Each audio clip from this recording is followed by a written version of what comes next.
Welcome to the February 6th, 2012 meeting of the Voter Assistance Advisory Committee. This would be our pre-Valentine's Day meeting. No.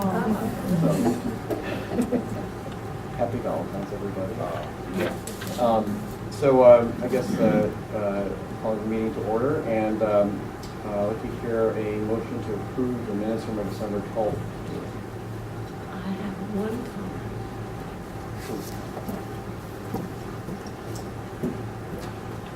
Oh.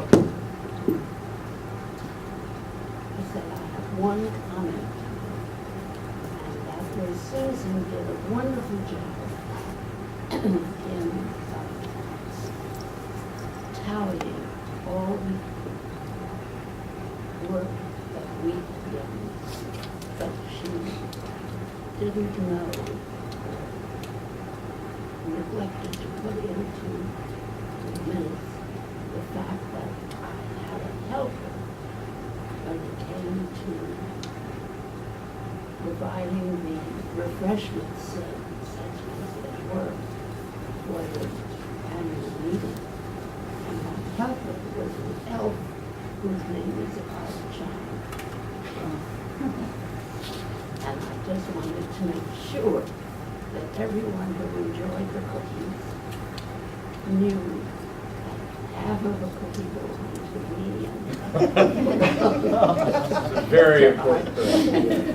So let's have a round of applause. I'm not sure that's an help. Thank you, Yeah, thank you, yeah, thank you. yeah, Next organization. Thank you. Thank you both Thank you very much. Very good.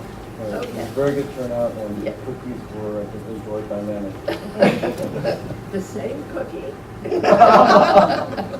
Okay, thank you. Terrific. So I'm just going to give a very short update. This past Monday, we held a small session for a number of the folks in New York City who are at the intersection of technology and this issue, and it was intended to be a working conversation around the topic of technology and how to organize technology to support something like 21st century democracy, which we'll talk about in a second. It was, as to say, we had an amazing turnout. We had folks who flew in from San Francisco, Boston, and Washington. In addition to the folks who were there, people, brought friends, and it ended up being about a couple dozen folks that represented, I think, a very strong cross-section of people at this intersection of technology and democracy. Before I kind of talk a little bit about that, I'll just say that in my community where I work, which is the New York City technology community, interest in this issue has never been stronger. The number of people who are participating in things related to issues of the day, like the protests against SOPA and TIPA, grow, and I think people are also finding strength in numbers. Like the success of the SOPA TIPA action really helped encourage a lot of people to actually put their time and effort into things that actually will change the way that their interaction between themselves and the politics. The events last week around the Susan Komen Foundation's actions were also sort of a resounding success for not only the technology community, but the entire social media community. And so we look at these actions, we look at these activities, and these are spurring greater and greater interest because now people who are in my sector feel like they are empowered to take action, and their actions will result in success. So as a sign of that, I mean, the attendees at this meeting included Google, Tumblr, Foursquare. We had folks who were technologists who had worked with the military, the New York City government, the federal government. Virtually so some of the major organizations who are focused on providing technology on a nonprofit pro bono basis in the city were represented. Civic Commons, Code for America, then we had some individuals who were sort of activist thinkers, again, at this intersection, representing, cross-section, again, of government and academia.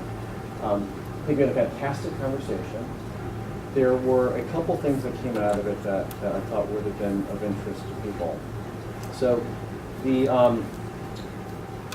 themes that came out of it, and this is actually kind of by unanimous consent among the couple dozen participants, included some of the following questions.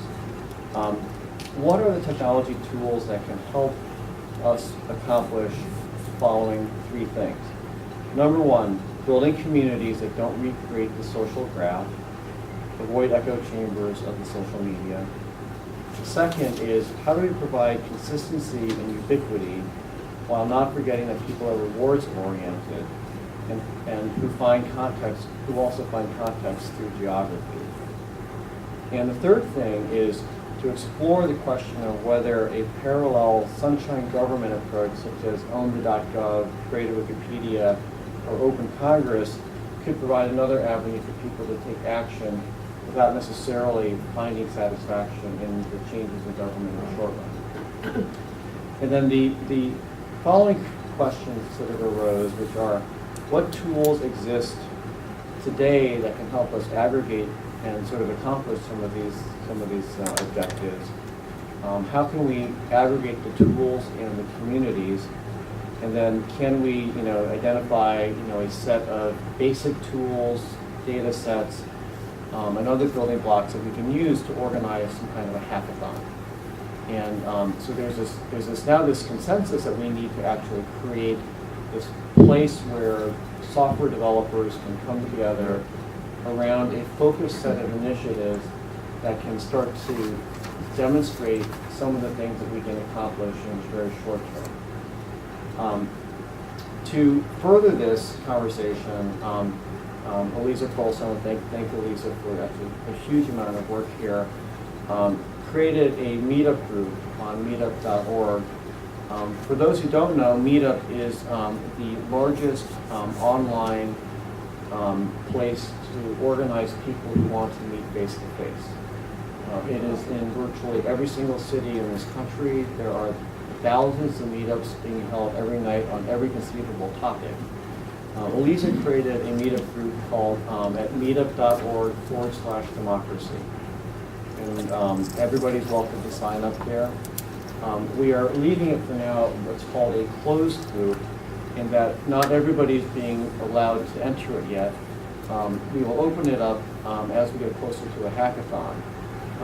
But without any advertising, any announcements, but purely through word of mouth and people searching proactively on meetup.org. Since Elisa launched it on Thursday, we've had over 20 requests a day to join. We have a waiting list, and people are writing the equivalent of college essays trying to get admitted into this.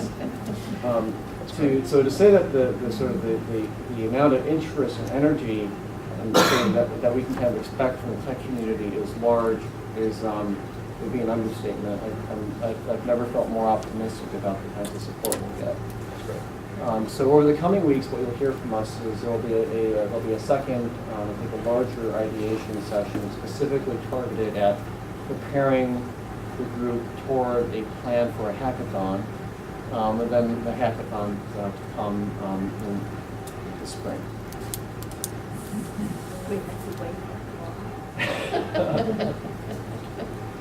We're trying to actually get the software done yesterday if we could. Okay. Can we learn how to do some software programming? We have lots of people who are happy to help you. Great.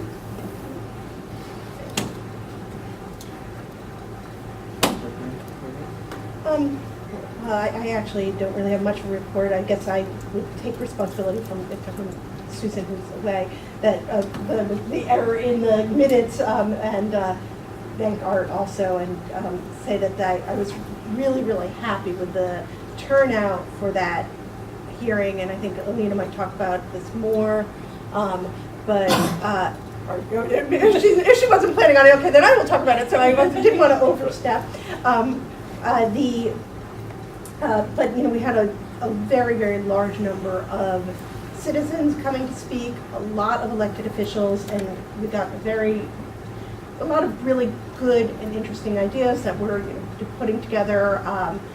Things that are program suggestions, things that are legislative or policy suggestions, and we're trying to, match them with the suggestions that we got from the great public forum we had with Brian Lehrer in November.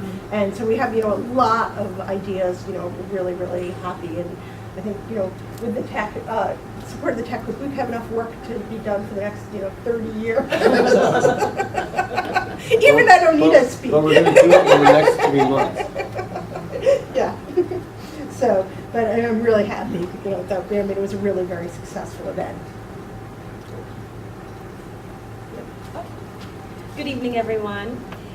So we are out there trying to let New Yorkers know that they're going to the polls 4 times this year, and that's without special elections. And we're doing that through several different activities and services and programs. One of them, of course, we're continuing with our mandate to the local law 29. We talked before about our project with the taxi and limousine, and they also came and testified before us in December at our meeting, at our annual hearing. And so we're moving along very well with that. We do plan on utilizing the new technology, the TLC and the taxi TV. We are going to do reminders.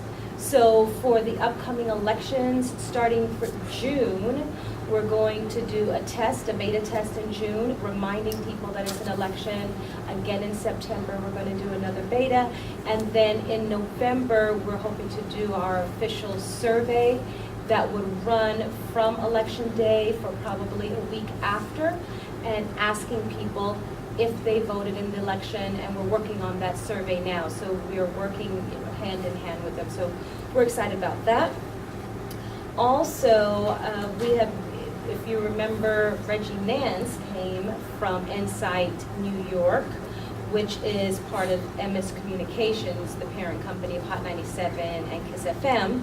And they are launching a network of community groups to promote a nonpartisan voter registration and get out the vote campaign for this year.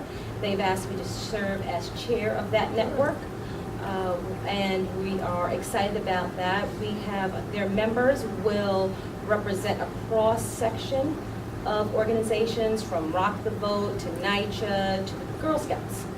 So we're really excited about working with them, and basically what their goal is to generate excitement in the local elections. So groups who are having events, for them to bring a presence to those events that will excite the communities to register to vote and to vote. Our relationships have extended as well to Voto Latino, which is an organization that their audience is really English-speaking dominant Latinos. So what they do there is it's the same type of voter registration, nonpartisan, get out the vote drives. And they're working with us because while they are a national organization, they do not have a very big New York presence. And they're trying to increase their New York presence and their on-the-ground work.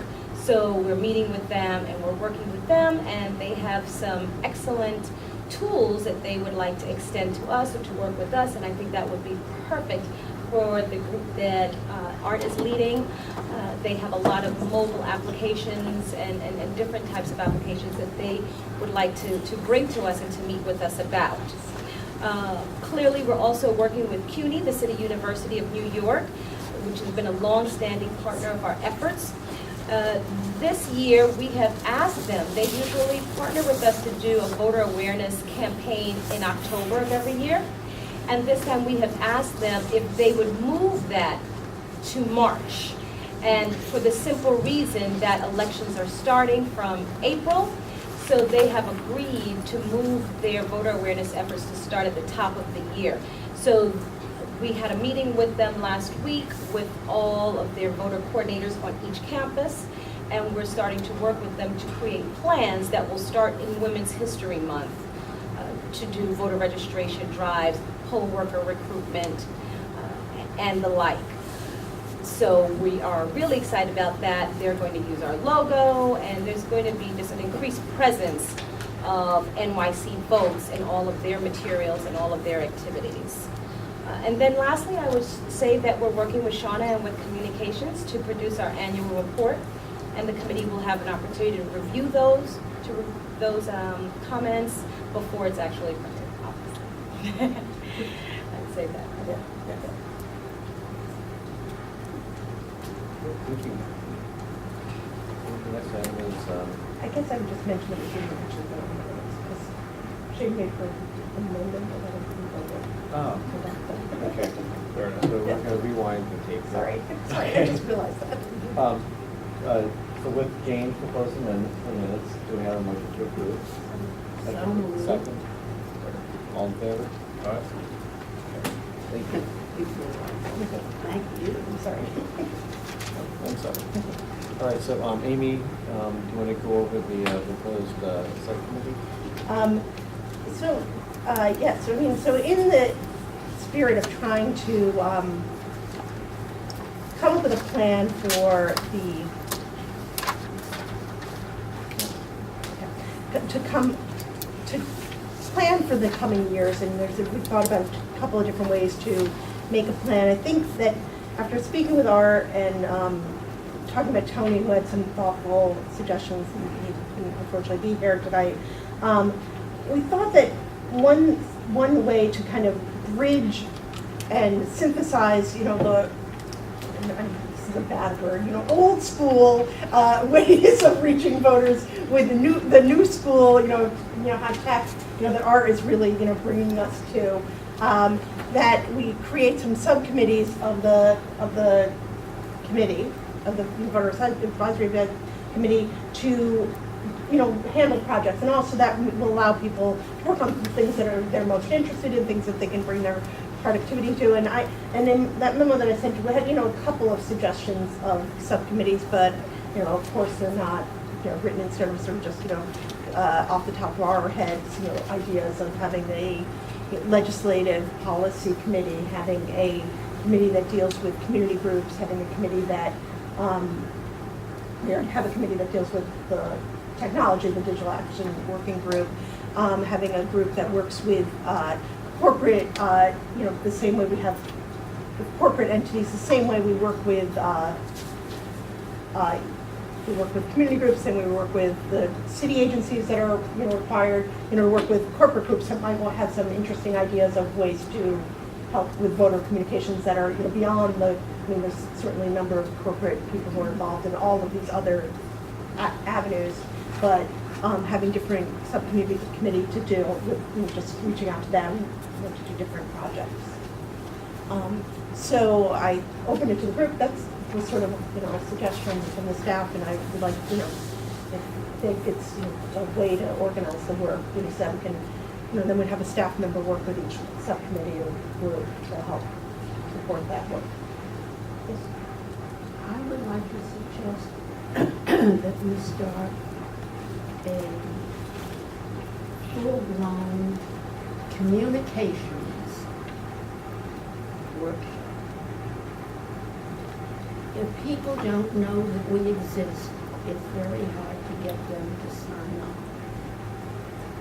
And I believe that this year particularly, Eric Friedman is going to have a mammoth job to take care of the Campaign Finance Board's agenda.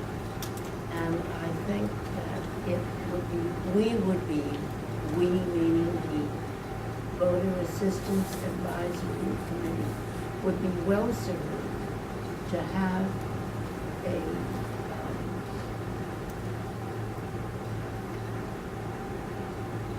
communications and really Communications effort that is full to take care of our needs, not campaign finance. As much as we love our parents, there's time to let us be free.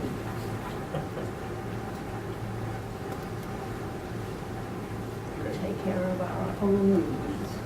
So are you proposing this as a separate committee or as a separate staff function? A separate committee will start out as a committee.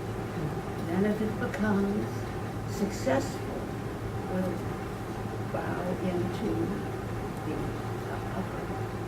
So kind of like a communications and public outreach? Yes. Well said, thank you.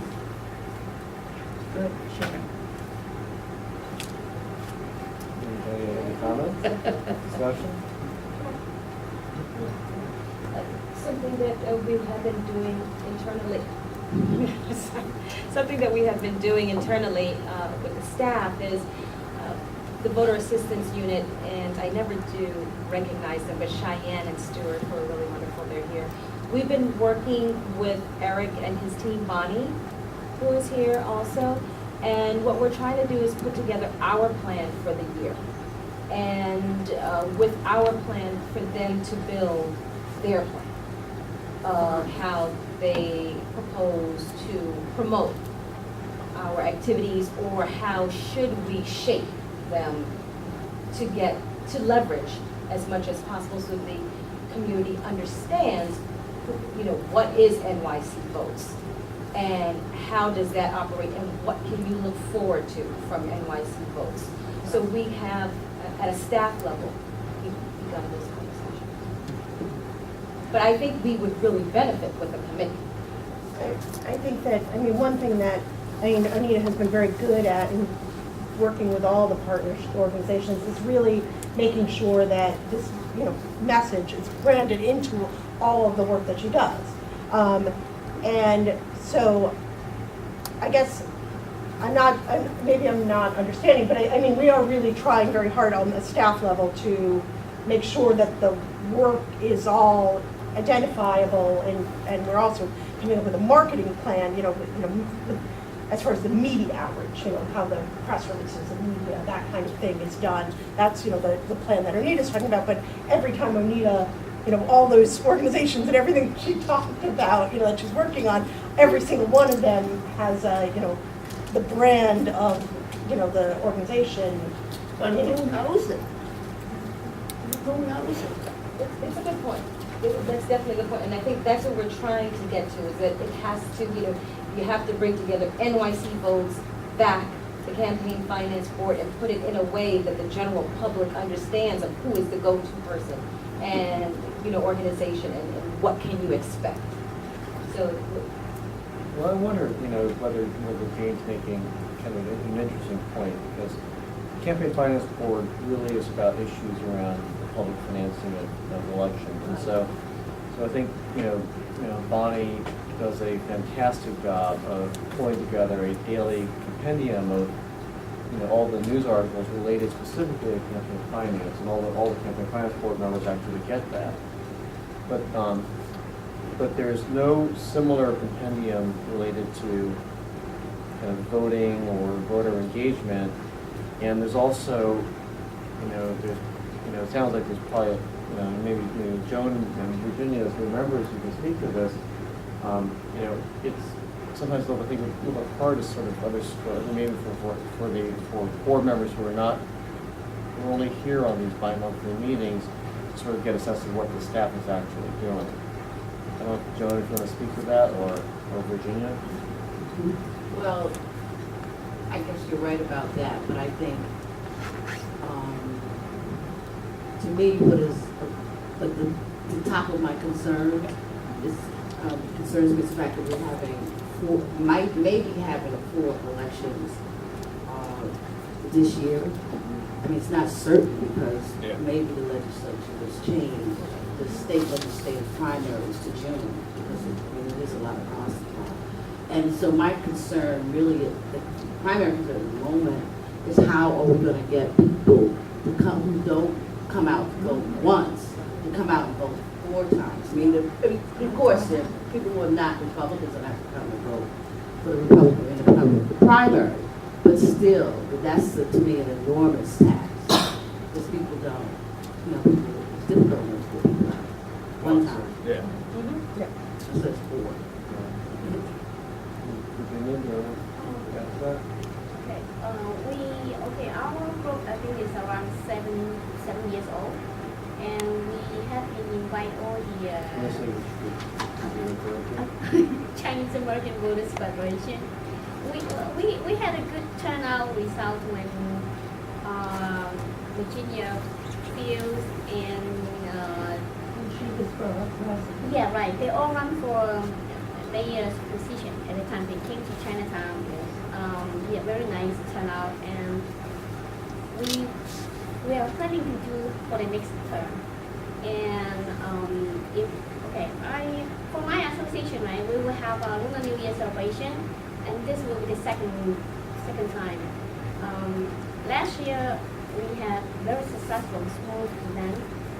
Most of the elected officials they came to speak, and we also will have slideshows about voting and education and election. So this year we will do it again on the 19th Sunday, February 19th. So you're all invited to come to attend, and see how we do. Where will it be? 62 Mass Street, Chinese Consolidated Family Funding Association. Since we can add one more point. Of course. In the way. And the other point that I guess I just slipped my mind, but I think we need to talk about, or have a subcommittee to address the issue of educating voters to use the new machines still. Yes. Because I don't know if people saw it, but in December, I think, Brennan sent the issue report talking about the overvote in New York City. And it was, it was relatively, they estimated 20,000 people for the governor, and twice that probably for other elections. So I think there's a real need to do education, because surely more people are going to vote, particularly the general election this year, than voted in the Detroit. Yeah. I think that That's a great point. That's very good.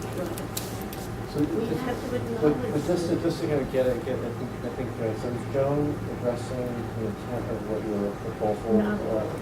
Mine is really for the public, who still, after 22 years, doesn't know what the voter assistance really could mean.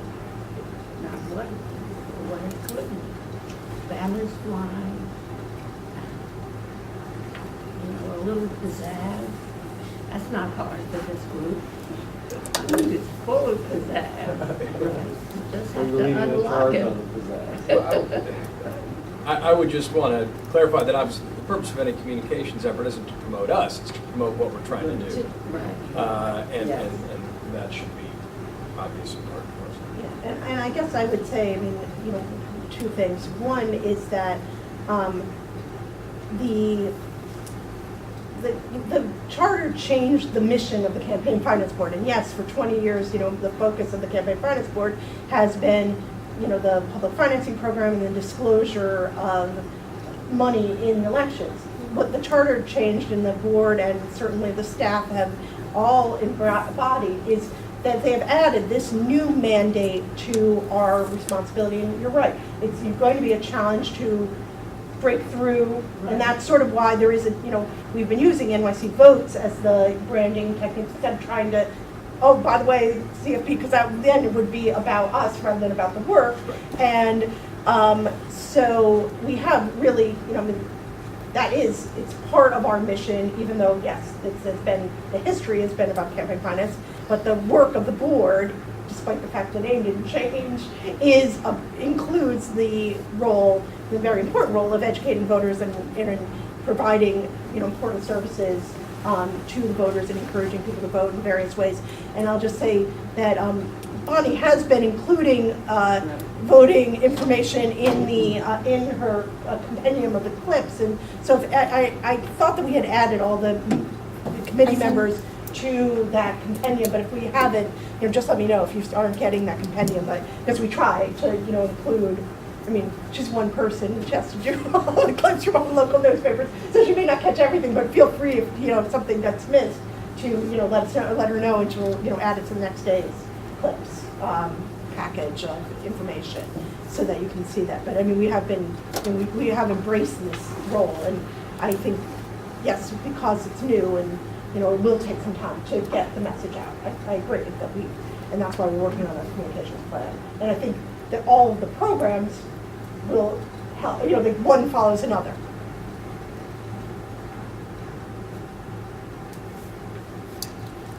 So, I guess the proposal is to include a communications committee. Yes.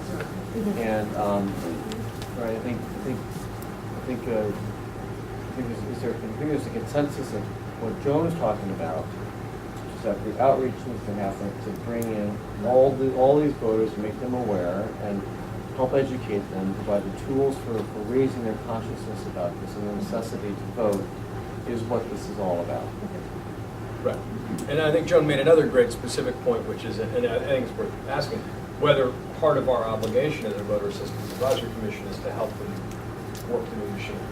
It's something I frankly hadn't thought about, but Brendan Center report did illustrate a problem, and I guess it would fall into our purview, at least partially. Right, unless it's in the elections. Unless it's Board of Elections. Board of Elections, who actually runs those machines. Or maybe we can help. I think we would help. I think that, I wouldn't speak for the Board of Elections, but I do think that either Valerie or Dawn at one of the previous meetings did mention that the Board of Elections, this year is going to continue their, I just blanked on the name of it. But it's their machine education campaign that has a catchy name that I am forgetting at the moment. It is catchy if you heard it, and I feel bad that I can't think of it right now. It's terrible. That's what you do when you have a meeting at 5:30 at night. Sorry, I just wanted to also add, Stuart is trying to remember the number, but we did upwards of 100 demonstrations of new machines last year, working with the Board of Elections. And that can And be we part can of the continue. overall Yeah, of course. education. Yeah, so- And we would, for sure. Could I ask a question? What was the most successful of your visits? And what was the least successful? I'd like- Of the demonstrations, Yeah. I mean, they were all pretty successful. That's was probably night shift though, that had the most turnout. Oh. Could you give us a brief description? It was at the, Let me just use one of those microphones here. Yes. Sorry. Trying to make you feel like you're testifying. Make sure it's on. You're a guest. yeah, I can't remember which building it was at. It was Yeah. down. It was at their headquarters. Okay, it was night shift headquarters. We had probably like 40 or 50 people there. Wow. The night shift, was it the commissioner? Yep. Mark. Yeah. Can you post it on Twitter? Margarita. Yeah, Valerie Margarita also, Lopez. Valerie actually personally did the demonstration herself. Yeah, it was great. And what they did was they brought the resident assistants Oh. from various NYCHA represented housing developments. And what they did was the initial presentation were to these leaders. And then from there, they were able to go back and say, well, I'd like to host them on our site. Yeah. So from there, they took orders, and then the Board of Elections went onto their site with the demonstration. But it was because of our efforts of pulling that all together. And Valerie has indicated that she'd like to do that again. This year, of course, they have said that they don't have the funding that they had last year to do that. What was the funding to do with it? The funding was, they had vans and they hired people in the community to go out and to conduct these demonstrations. Excellent. Well, they should try to hire a local rapper to do a music video around something. I mean, seriously, I mean, something that is out of the box, Something for- put it on YouTube, make it viral, be really silly and fun, and absolutely. You really, that's exactly what I'm talking about. That sounds like a you know, it sounds like our subcommittee could play an important role in identifying new opportunities. Well, they are committee. Yeah. well, Yes, you know. right. With a little pizzazz, that's what we were talking about. I think maybe Cheyenne might be interested in this project. Oh, yeah, she's our youth voters coordinator. We can get, we can get the youth poet laureate, who's a rapper, He's right? really So, get him. But it could be also a competition, right? It could be an online video competition. Get people to submit their YouTube video on, give them a machine. They could do, they could give a little demo. Cheyenne, yeah, maybe you could talk about the League of Youth Voters, who also participated in the NYC Brian Lair, and since that time, we continue to be in conversations with Rachel. And can you talk about some of the promos that they Sure. do? The League of Youth Voters recently did a watch party, and they had, I think, over 10,000 viewers. And what they did was just host an online blog, and they were having a discussion about President Barack Obama's State of the Union speech. So they invited everyone to attend, and they did like a Twitter campaign. And what we did was partner with them, and they asked us to promote it. So I promoted it on the YPL page and got some viewers to go to the website.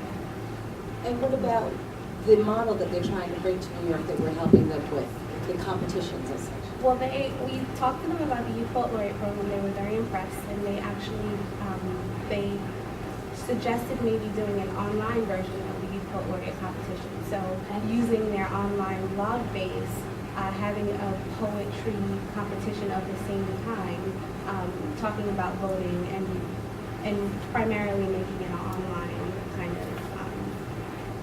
You can submit your videos online. You can vote online. Very centric to them. So maybe we can send them the instructions from, I remember the promotion, the Vote the New Way, promoing, the 1, 2, 3, 4 steps, and have people write their raps. Right? You can offer that suggestion. And also, that's what Hot 97 and Kiss FM are trying to do. They're saying they want to bring the cool back into voting.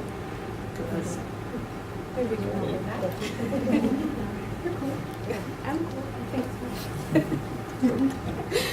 We'll back it up. So, public discussion? Does anyone have any other suggestions? We'll send these around, and people can add, and we'll have people sign up and have a kind of a long line discussion One just to examine, I don't know if it deserves its own subcommittee, but I'm pretty interested in the operational implementation of some of the ideas we're talking about, whether it's the city council legislation to send out text to remind people to vote, or some of the, in particular, the representatives of the Russian American community in Brooklyn who said that they were frustrated at the lack of implementation of certain pieces of legislation. What are we doing to follow up on that? So that's something that I'd be interested in discussing, if that's worthy of a subgroup, or whether that's appropriate.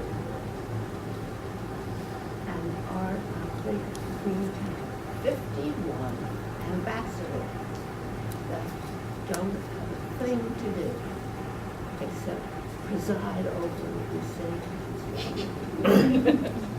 Right? Get 5 a month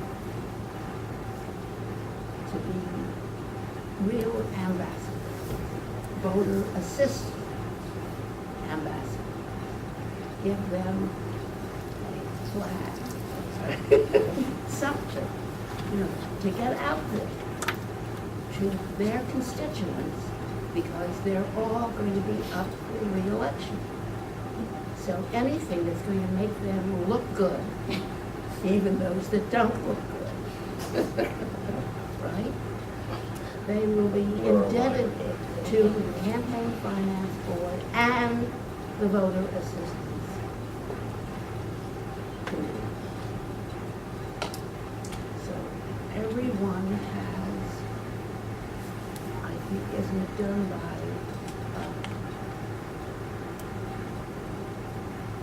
I think we want to be careful about getting involved with electioneering with incumbents, just as a practical matter. But the spirit of it's right.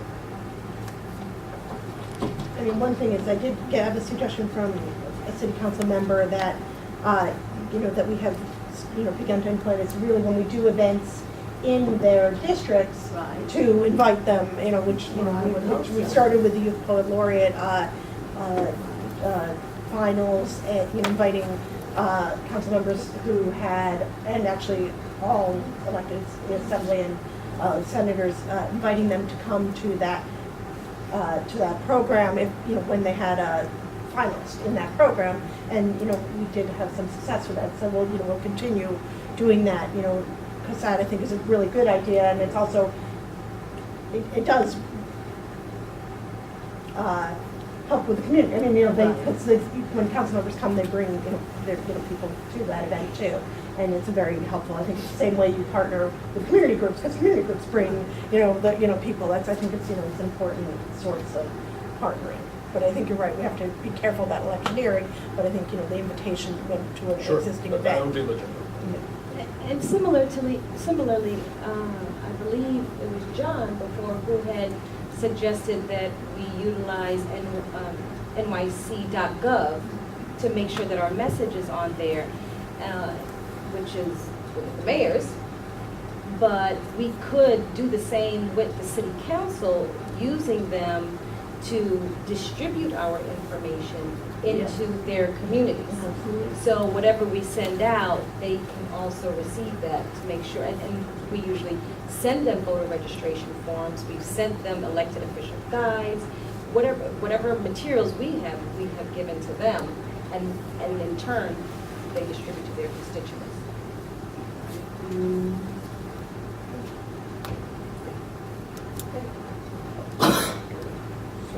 So, I'll open up the conversation to the public.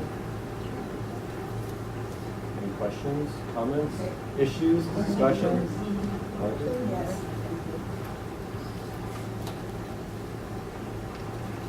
My name is Marjorie Shea. I'm representing here tonight Women's City Club, and also I'm going to report to the League of Women Voters. Their representative could not be here tonight. I have just a question, Mr. Chang. First of all, your technology was about people communicating political ideas and campaigns and so forth. I wonder if any of that technology is used for the actual process of voting. For instance, Women's City Club is advocating that we explore electronic poll books, which are used in a large part of the country, including Texas. Were there vendors there pushing these wares and so forth? Well, just to clarify, our purpose is based on this fundamental view that voting is the end of a process that begins with people being aware of the issues, understanding that they have a personal relationship to those issues, and then trying to figure out how you harness technology to be able to connect people to each other on the fly around issues that they care about, to aggregate those numbers and then present them to elected and wannabe elected officials as a way to kick off a conversation through using social technology that would also kind of bridge, in-person conversations. So it could be used as a political campaigning tool by politicians for folks who would opt into this. But the purpose is really to sort of increase, voter engagement, or people's engagement with their political representation. The group who was there, there's a lot of confusion around what the role and responsibility is of the Campaign Finance Board and the Voter Assistance Advisory Committee versus the Board of Elections. And there is a general, and I would say widespread and pervasive confusion around the fact that the Board of Elections is responsible for the actual election day activities, and that we're actually a separately constituted agency with no direct control over the voting process. And so what's been interesting about these conversations even very, very well-versed technologists is this is a point where they don't understand what the output is as well. I mean, we're all in confusion here. We're trying to figure out how we apply effort to increase action. And, the open question that everybody has is how all this action translates into votes. For example, do all the SOPA PIPA protests represent a translation into votes? I think it's a threat of adverse impact of the politicians who supported SOPA and PIPA, but there's no sort of necessarily proven correlation between the two of those things because we don't know if the people who are protesting are the same ones who vote. After the last elections, the city council Gail Brewer chaired a hearing on the voting process. And a number of folks, including the Brennan Center, gave testimony about the current state of voting, including several of us who talked about the need for and the necessity for greater use of intuitive, user-friendly technologies that would make it easier for people at the polling place. Obviously, we don't have control over that. We just state our opinion.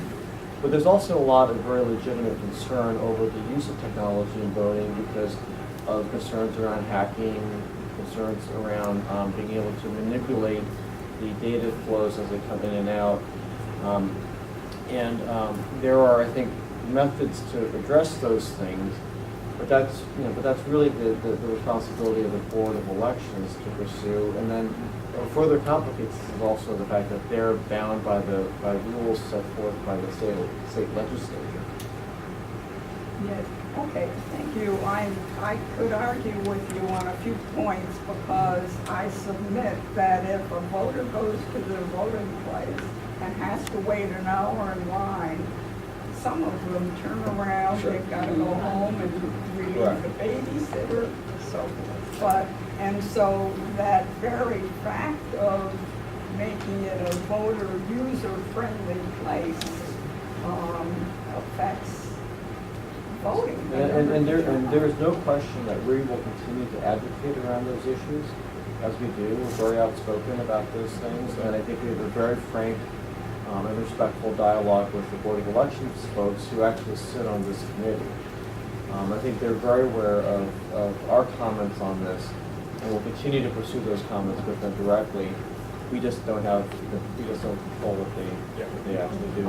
Okay, and on a different point, have you thought about doing voter education on the new district lines? You're going to have new state legislative and congressional districts, plus you are going to have, and this is still an argument about policymakers, for new election districts. And with the new scanners, do we even need these kind of election districts? And that's a whole new ball of wax. But by November, you're going to have to be explaining to the voters, where their district lines are. I in my professional life, actually, I do redistricting and do voting rights, and you're absolutely right. That's a very good point. And I don't know, do you have any ideas with regard to that, of how, beyond sending out, and I guess the Board of Elections, my understanding is wrong, sending out, informing people where they're supposed to vote? Well, I mean, I guess the Voter Assistance Committee could arguably have, room to go and could conduct meetings or send speakers into communities to put people on notice about this, or maybe conduct a public campaign, but all that requires money. I mean, one thing we could do is, we could probably include that in the, we send, we have a lot of materials that we prepare and work with community groups. So we can include that message to remember, you need to check to see if you're in a new district or in a new election district in that materials. But also, I guess once the lines are set, there could be, the way that we did some targeted work in working with community groups in where there was a special election in Queens last fall, trying to, work, partner with some community groups in those districts that are most affected, because some will be more affected than others. I mean, there will be no district that doesn't have somebody affected, but, trying to target the districts that have the most people affected. I just add, it's one more reason to have everything be online and technological, because if you type in your zip code and your address, we can adjust for these lines, which of course we don't even know what they are yet. And of course, this year, we're gonna have sample ballots online, so that's another plus. If we get the district lines, I mean, we don't know the timing on that. I would also just add that we do produce ways you can engage your community that comes out of the unit. And in that, we give people ways that they could do it. So we could add to this. Many times what happens is that a community group will come to us and say, I'd like to do something. I'm not sure what to do or how to do it. So then we give them suggestions. And one suggestion could be, it's always hold a town hall meeting, hold a community meeting, and we suggest current issues that your community might be interested or benefit from learning. This could be the type of thing that they could talk about. And many times we provide them with a speaker. And someone will come out to their group, speak about their group, and then around it they'll have voter registration as well. And just one last point, I think Joan Gibbs made the very good point about the confusion over the primary election in April, the presidential primary, and as you probably know, the Republicans and the Democrats had different rules for these primary elections. And the Republican rules can be found on a site called Fair Vote. It's a very good site. And I think there needs to be some education. We may have far more Democrats than we have Republicans, but we still have probably more Republicans than some states do here in New York City. So it's a small proportion population, but I think people need to know that we don't have a winner-take-all like Florida. We have proportional for the Republicans. And they also need to know if they can vote in the Republican Party, because we have closed primaries.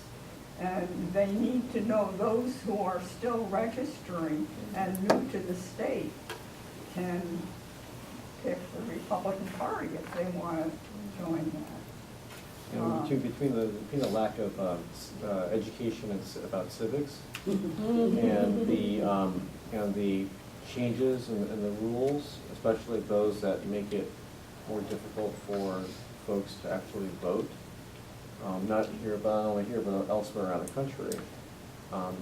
There's kind of you sort of see this sliding slope of distrust and about the whole process itself. And I think the challenge we have, and I think what we're trying to address here, is that this is trying to create solutions which are not only about this next upcoming election, and many of those will be intractable, at least in the very short term. But we need to create a growing public awareness that there's this disconnect between what we believe our access should be to the issues and to a conversation with our elected representation, and the actual way that the electoral process works today. Because it's only by, I think, widespread community knowledge and then action are we going to actually make anything change. Thank you. Mr. Chairman? Yes. Apologize, but I think we still have a quorum. Yes. I have to go to work. Thank you, John. Thank you, sir. I'll talk to you. Okay. Are there any other comments, questions from the public? From the committee?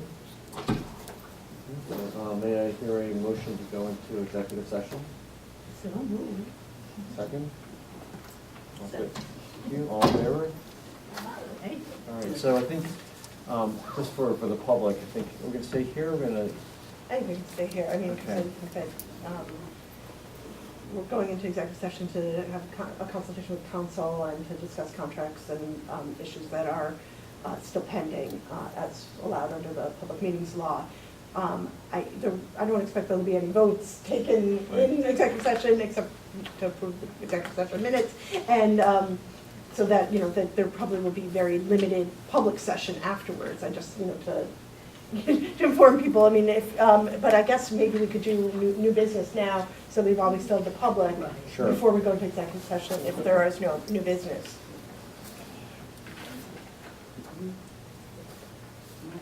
Oh, I was Yes. Oh, okay. I wanted to talk a little bit about the redistricting which is going on now. As everybody knows, that after each census, the district lines, the congressional and state legislative lines have to be withdrawn. We've talked about that, alluded to it several times tonight already. But I just wanted to give people some sort of update of where the process is now and urge you to actually get involved in it. LACFORD, which is a legislative agency that's charged with producing the maps for the state legislature, has produced maps for the state legislative districts only, not the congressional districts. And they have increased the number of Senate seats from 62 to 63 by, according to the people who support that, the formula set forth in the United States Constitution. I can't explain that formula to you, but I encourage you to think about it. Think about the increase in the district, the number of Senate districts. LAFORD is holding a second round of hearings on their maps. These hearings are almost complete in New York City. So there's only one more hearing remaining that you can attend in New York City, and that is tomorrow in Queens, beginning at 3 o'clock at the Queens Borough Hall. I said that the congressional districts weren't drawn. That is a real concern to voting rights advocates and people working to improve the democracy. Because 3 counties in New York City are covered by the Voting Rights Act. That's the Bronx, Manhattan, and Brooklyn. So any maps drawn, any new maps drawn have to be approved by Department of Justice or pre-cleared by a federal district court in the District of Columbia. And that process usually takes 60 days. So obviously time is of a serious essence with regard to the congressional maps. And also particularly since the maps, since the congressional primary is going to be in June. So we're really at the edge for that. So, I mean, the redistricting is, I guess, difficult for a lot of people. I mean, the hearings haven't been that well attended, but it's really important that it be done fairly and properly. So I just want to encourage you to participate in the process. You can see all the LAFORD hearings at their website. Just type in LAFORD so you can see any hearing that they've held.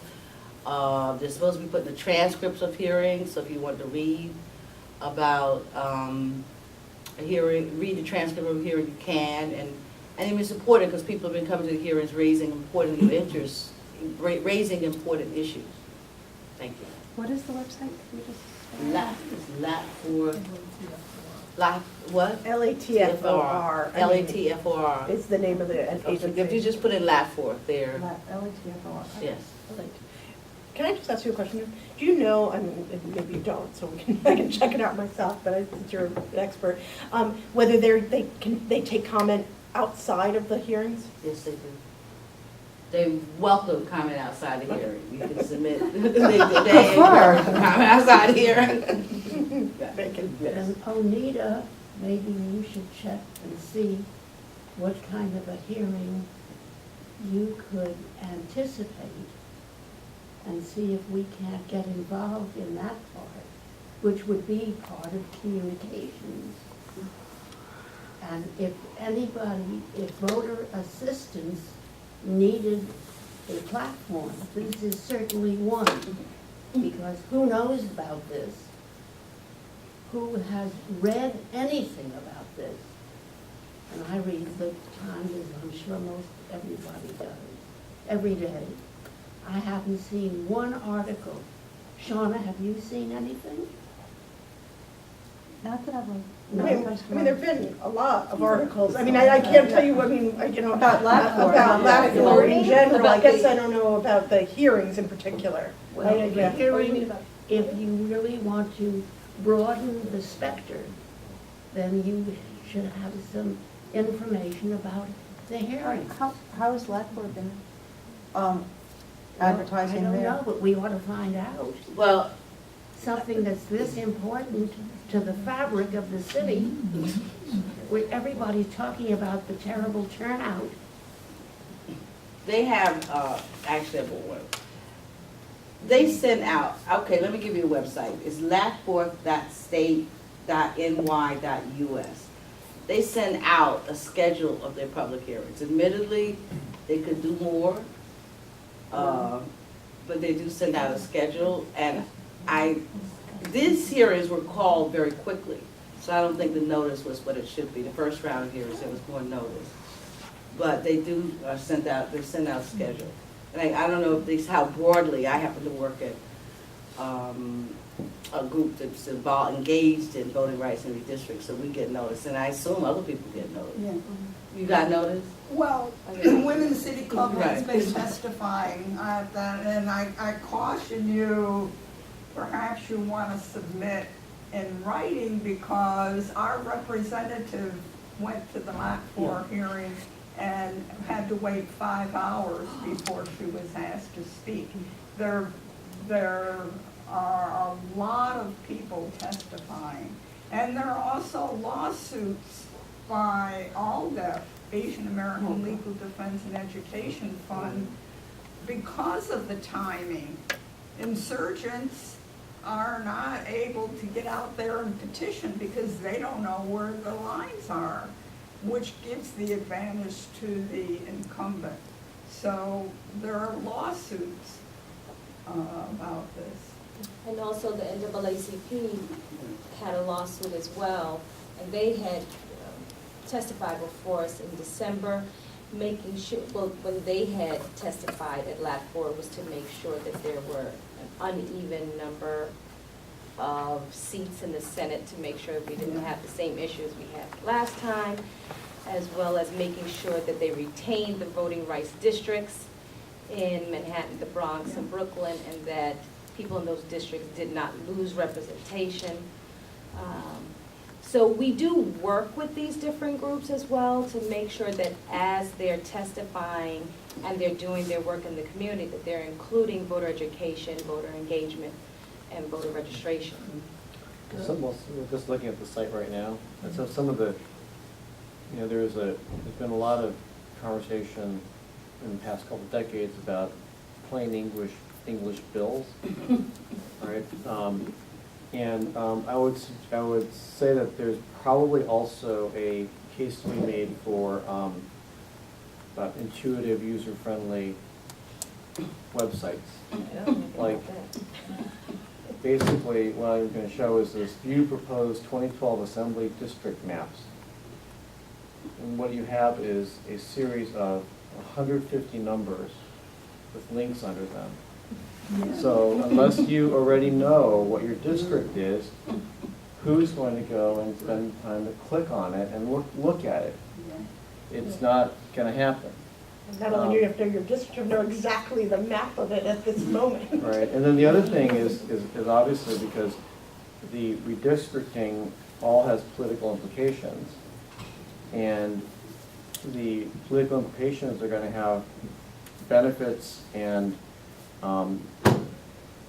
will be beneficial to some elected officials and harmful to others, that unless they actually provide a sense of which people are going to be affected, it's very hard for an average person to tie the redistricting to the representative and to the issues that that person may represent or not.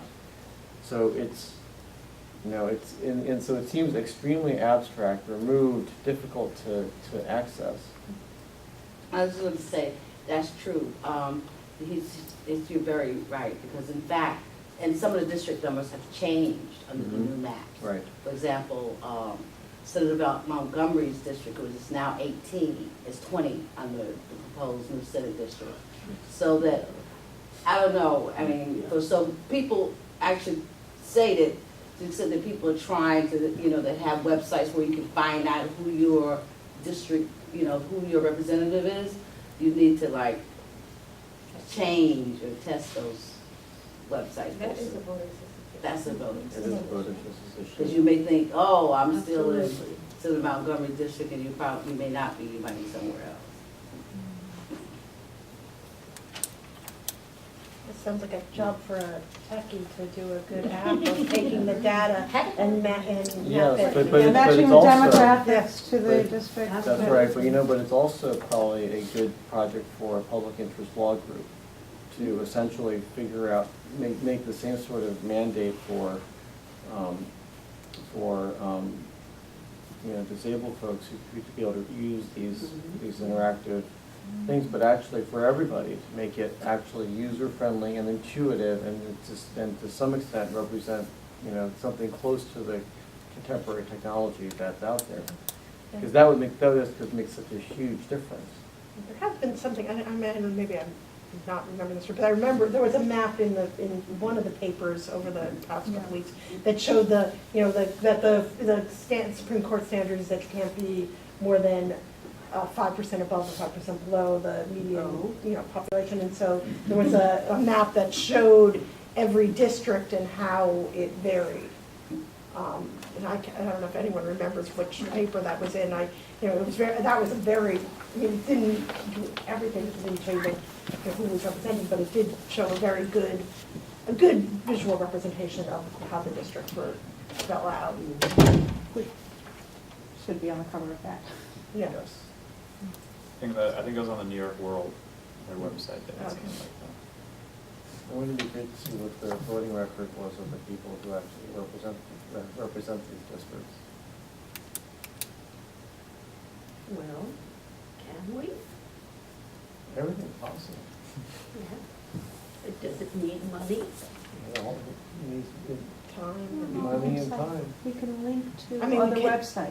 Yes, we can link from this website to, at the very minimum, we can link from our voter assistance page to the, to the LAFLR page. That's, not a, Or not the a, can be done tomorrow morning kind of thing. And then there's the, Or to the New York World more one, if that is- difficult, more, difficult things, of course. Right. If the New York World site is Better, um, yeah. is nonpartisan, we could link to that as well. Mhm. And so that, and that What way. would the benefits be? Pardon me?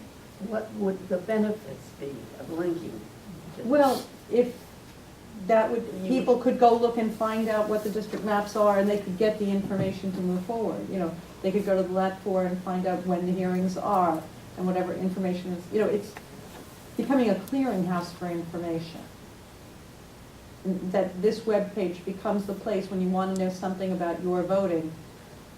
We are not responsible for all the pieces, but we can get you to where you need to go. So this Working is through partnerships. Right, so this is one of the concepts that came up in our group about creating sort of a parallel government. That if the government is not going to provide useful interfaces for people, that it's up to the people to make those interfaces useful. And so there's this whole movement around how do you kind of use various technologies to be able to extract the information that's already here and actually give it some meaning and usefulness.